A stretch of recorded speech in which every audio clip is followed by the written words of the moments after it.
সাবেক প্রধানমন্ত্রী দেশনেত্রী বেগম খালেদা জিয়ার সাথে সেনাকুঞ্জে ছাত্র নেতা এবং সরকারের কয়েকজন উপদেষ্টার সাথে যে সাক্ষাৎ হয়েছে, বিশেষ করে মাহফুজ, আসিফ, নাহিদ, তারা কথা বলেছেন। কি কথা হয়েছে এগুলো নিয়ে কিন্তু আলাপ আলোচনা হচ্ছে। অত্যন্ত তাৎপর্যপূর্ণ কথা হয়েছে। খালেদা জিয়ার সাথে অতি সংক্ষিপ্ত যে আলাপ হয়েছে, এটাকে আমি এক্সক্লুসিভ বলতে চাই। এর মধ্য দিয়ে শিক্ষার্থীদের অনেক ভবিষ্যৎ পরিকল্পনা স্পষ্ট হয়েছে। আগামী দিনের রাজনীতির গতি প্রকৃতি কিছুটা বোঝা যায়। কয়েকটা বাক্য, কিন্তু এই কয়েকটা বাক্যে ভবিষ্যৎ রাজনীতির গতি প্রকৃতি স্পষ্ট। খালেদা জিয়াকে যে সম্মান দেখিয়েছেন শিক্ষার্থী জনতা, এটা অবাক করা।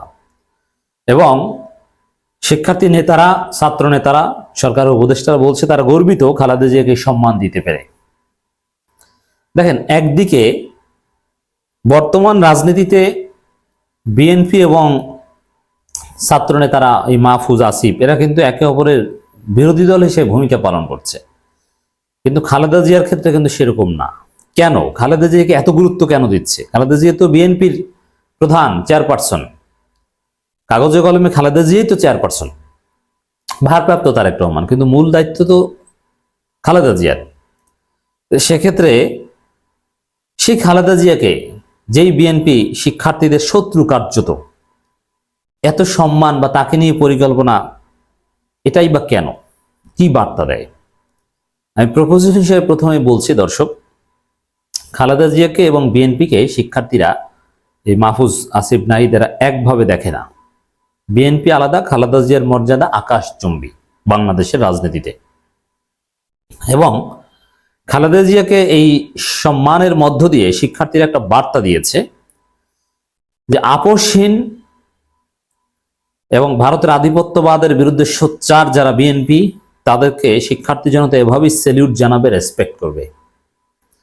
কিন্তু যারা ভারতের সাথে মাখামাখি করবে, যারা বলবে যে ভারতের সাথে সম্পর্কের বরফ গলেছে, যারা ভারতের দালালি করবে, তাদেরকে শিক্ষার্থী জনতা অ্যাকসেপ্ট করবে না, টলারেট করবে না। অতএব এই যে মাইনাস বিএনপি, -2, -1, অমুক্তম, এগুলো ভুয়া কথা। মাইনাস ভারতের দালাল, আর যারা ভারতের দালাল না, তারা কতটা সম্মান পায়, এই সরকারের বিরুদ্ধেই বিএনপির লোকজন বলছে তারা মাইনাস বিএনপির নাকি রাজনীতি করছে, তারা আশঙ্কা করছে, 111-এর আশঙ্কা করছে। অথচ এই সরকারই খালেদা জিয়াকে সর্বোচ্চ সম্মান দিয়েছে। কি বোঝা গেল?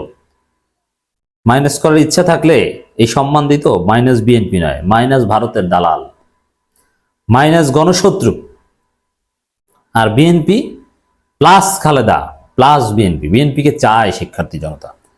দেখেন, ইত্তেফাক একটা রিপোর্ট করেছে। এই রিপোর্টের মধ্য দিয়ে কনভারসেশনের কিছু তাৎপর্যপূর্ণ দিক আমি তুলে ধরব। খালেদা জিয়ার সঙ্গে কি কথা হলো মাহফুজ, নাহিদ, আসিফদের?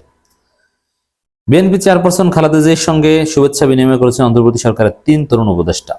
হ্যাঁ, এর বাহিরেও শারজিস, হাসনাত, ওদেরকেও পরিচয় করিয়ে দিয়েছেন, কিন্তু তেমন কথাবার্তা ওখানে হয়নি, আলাপ আলোচনা ওইরকম কারোর সাথে হয়নি। কিন্তু 2-1টা বাক্য, বিশেষ করে মাহফুজ একটা কঠিন বার্তা দিয়ে দিয়েছেন।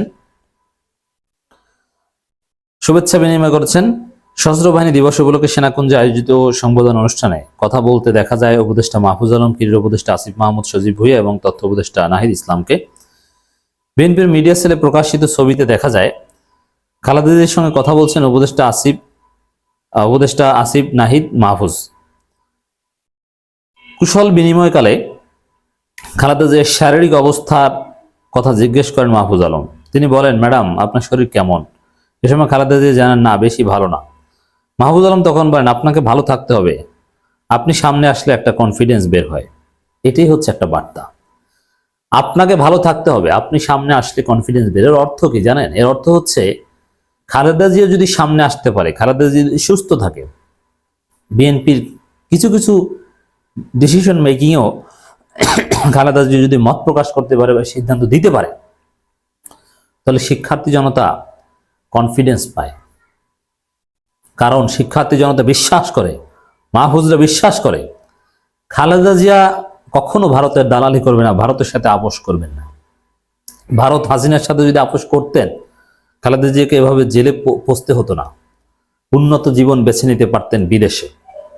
111 সরকারের সময়ও যায়নি, হাসিনা সরকারের সময়ও যায়নি, আপোষহীন খালেদা জিয়া।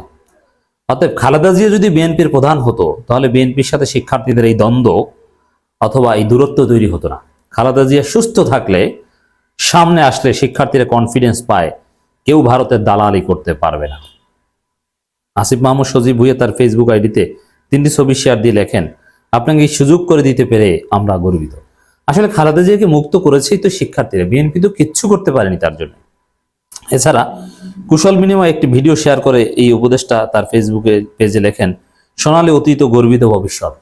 এর মাধ্যমে কি বোঝানো হয়েছে? এর মানে খালেদা জিয়াকে নিয়ে ভবিষ্যৎ পরিকল্পনা আছে, খালেদা জিয়ার প্রতি শিক্ষার্থীদের আস্থা।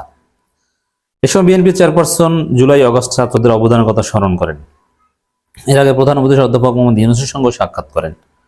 যাই হোক দর্শক, সত্যি চমৎকার। বিশেষ করে এই সংক্ষিপ্ত যে কনভারসেশন, আপনাকে সুস্থ থাকতে হবে, আত্মবিশ্বাস পাই, ভবিষ্যৎ সোনালী ভবিষ্যৎ, উজ্জ্বল ভবিষ্যৎ, খালেদা জিয়ার প্রতি শিক্ষার্থীদের আস্থার প্রমাণ, নট অন বিএনপি।